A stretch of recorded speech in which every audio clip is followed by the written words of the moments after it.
Sophomore, I'm trying to dunk. My friend is trying to get me to dunk. He's more athletic than I am. And every time I go, I'm like, oh, I don't want to. I'm scared, basically. And I had said that he was like, you just got to commit. And finally, a week later, I would end up dunking for the first time. But they tend to be actual players in real life. That tends to be a common theme.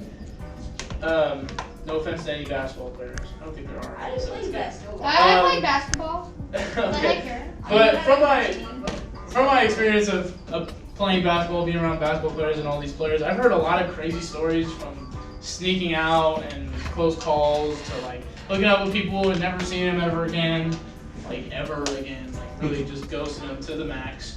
And I even heard a story of this guy snuck out to this one girl's house, and like the girl's dad would end up like basically holding him hostage. It was wild.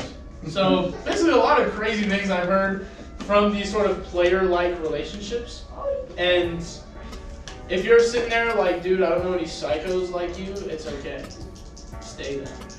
I'm sure everyone in here has heard of or seen the people who go from like relationship to relationship to relationship. It's like, dude, you have had 4 girlfriends in the past 2 weeks. Like, where are you finding these people? Do you hold a draft? Do you look up people online? Like, how does this work? How are you doing this?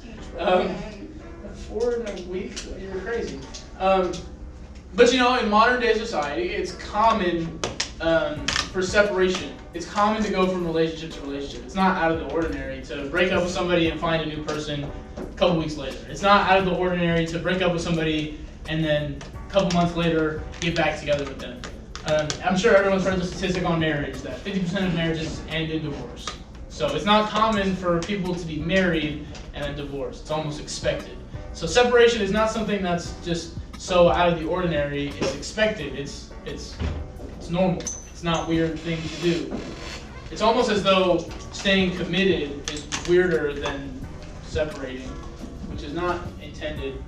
But you know, a relationship with God is different from relationships in your life because it's designed to be a commitment. It's designed to last. It's designed to have a purpose eternally. It's not like the relationships in your life where you have them and you separate and I learned from it, it's okay, I'm moving on. Which is good, but it's not like how a relationship with God is. The relationship with God is built to last in the eternal aspect. And I talked a little bit last week about Deuteronomy 29:12. You guys probably don't even remember it because I said it very briefly. But I was reading over it again earlier this week, and God was like, I got some more for you to say about that. So I'm like, okay, bet, I got you. So Deuteronomy is one of the dry kind of books in the Bible. But in Deuteronomy 29, they're talking about having a relationship with God in general. And 29:12 says, you are standing here in order to enter into a covenant the Lord is making with you this day and sealing with an oath. So the reason I made covenant and oath big, can I get the next slide, please?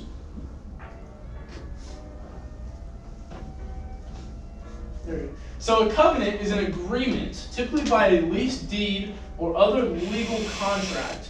And an oath is a solemn promise, often invoking a divine witness. So a divine witness would be like a priest or a pastor or somebody who's certified as like a certified Jesus person, a certified Jesus representative in society.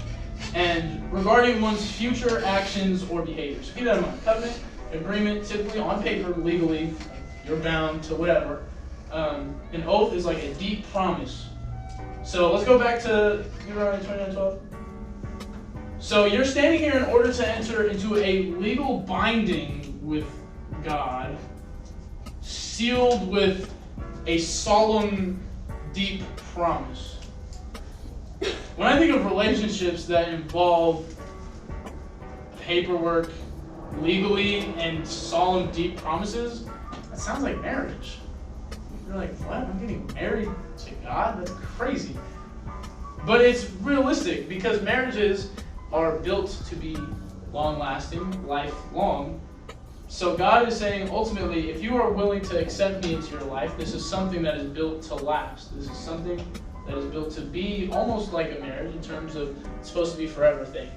Not like marriage nowadays, where you see them and all the time commonly. So I want you to get the conception out of your head of like, you're thinking, okay, well, marriage ends often, so why should I treat a marriage or a relationship with God like a marriage? Because marriage is designed to be lifelong. People always talk about, or not people always talk about, in your vows for marriage, talk about in sickness and in health, the good times and the bad, if you win or lose at Uno. That's a problem I have, right? Lose at Uno. But yeah, despite these circumstances, I talked last week about unconditional love. A marriage and a covenant, making a covenant with God, is built to be unconditional, despite the circumstances, despite when you're feeling good, despite when you're feeling bad. It's built to be there for you so that you can grow from it, you can learn from it, you can build from it. And yeah, in sickness and health. And I left out a part in my story from the dunking thing. So I mentioned, I'll recap my dunking story in my intro. So, sophomore, I'm trying to dunk. My friend is trying to get me to dunk. He's more athletic than I am. And every time I go, I'm like, oh, I don't want to. I'm scared, basically. And I had said that he was like, you just got to commit. And finally, a week later, I would end up dunking for the first time. I didn't mention what had happened that day. So that day, I'm missing all these, or like I'm not really trying. My friend goes, you gotta commit. And I'm like, yeah, I gotta commit. So I go finally, and I jump, and I hit the front of the rim, and I fall backwards, and I land like flat on my back. It was super painful, and I'm like, nope, I'm not doing this ever again. This is terrible. I don't want to dunk a basketball. But it was based on that commitment that despite the fall, I would be able to do cooler things later that I mentioned. Yeah, because you don't. So it's similar to a relationship with God. There will be times where you go for it, you commit, and you might fall backwards. Things happen in your life. You question God, why are these things happening? Why did this happen? Why am I doing this? But if you stay committed to it, the cooler things will reap later on. If I had went to dunk, and I missed, and I stopped, I would never have been able to, like I mentioned earlier, be able to throw it off the backboard and like go behind my head and all that cool stuff. Despite the bad thing that happened, I still stayed committed, which would lead to better things later on. So commitment is scary and often leads to fails. That's just realistic. However, that's why it's a commitment. If you stay committed, you can reap the benefits later on. So I encourage you to look to make a commitment with God, despite whatever you may be going through, despite things that will happen when you do, because the benefits of it later on, the fruits of it later on, are more than the problems that you're having. So let's go to another crazy book of the Bible, Revelation. We're just in all the crazy books this week. So Revelation 3, the book of Revelation is written by John, and in Revelation 3, he's talking to a lot of churches at the time that are in the Rome area, the Roman Empire. And in Roman 3:15, that area, he's talking to the church of Laodicea. I hope I'm pronouncing that right.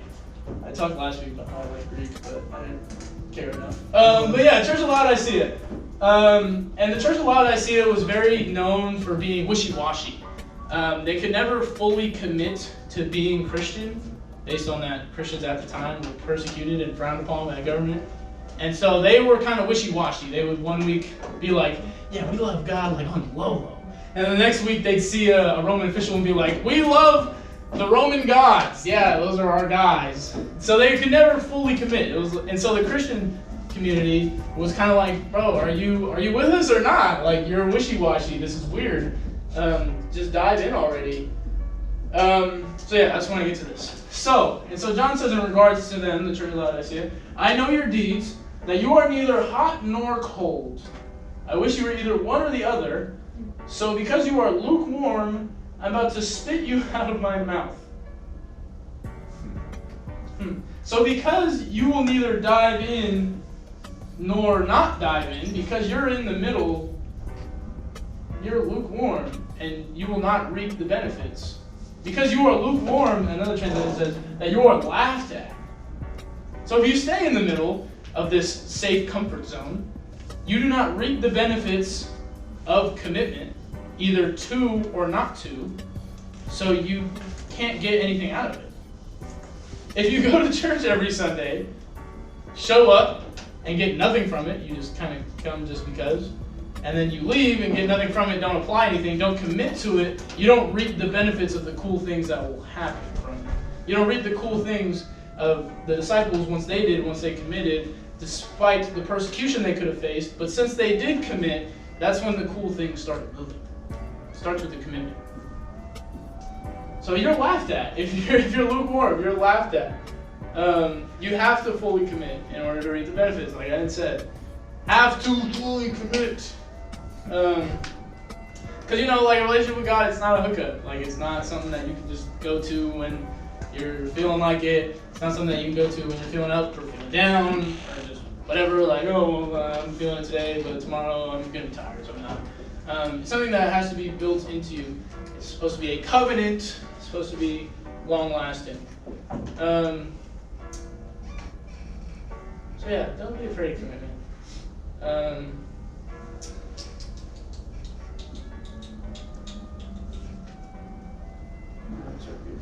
That's okay. So yeah, don't be afraid to commit in a relationship with God, because I'm telling you, the benefits are always crazy if you fully decide to dive in. And don't be lukewarm. Be hot. I always talk about the spirit of boldness, which is also associated with the Holy Spirit, which is fire, which is hot. That's why I feel like they use the word hot. You want to be hot. You want to be fired up, pumped up. So don't be afraid to be hot. Just don't be that word. Don't be neither hot nor cold. That's so boring. Don't be boring. So dive in. Go for it. You can start this week just by letting God know, like, hey, like, let's do this. I commit finally. Start with small things. Don't just commit and then go and be like the biggest Jesus person for a week, because it won't work. So you gotta start with smaller habits. Commit, and later on build these habits, which will end up leading to you having this fire. You will then be hot. Boiling water takes time. Doesn't just happen in 2 seconds.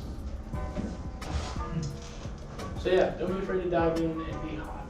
So I want to pray before we break into small groups. So yeah, let's take a prayer. Thank you, God, for bringing everyone here today. And I thank you just for allowing everyone to come here with an open mind to learn about you and to praise you, to just see what's up with you, God. And for anyone who's kind of checking this God thing out but is thinking about committing, God, I ask that you can give them the chance to say a prayer of, God, let's do this. I dive in. I agree to your covenant.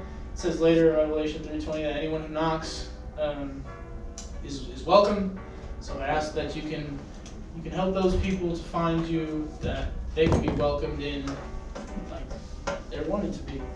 And again, I just thank you for everything. I ask that you can look over everyone this week to not be lukewarm this week. To just not be lukewarm this week. I ask that you can give everyone opportunities to do so. And in Jesus' name, I lift these things to you. Amen. So yeah, we'll have 2 groups. We'll have a group in here, and we'll have a group in the hallway as well, not based on age. Just if you want to go in the hallway, go out there. If you want to go in here, stay in here. A break.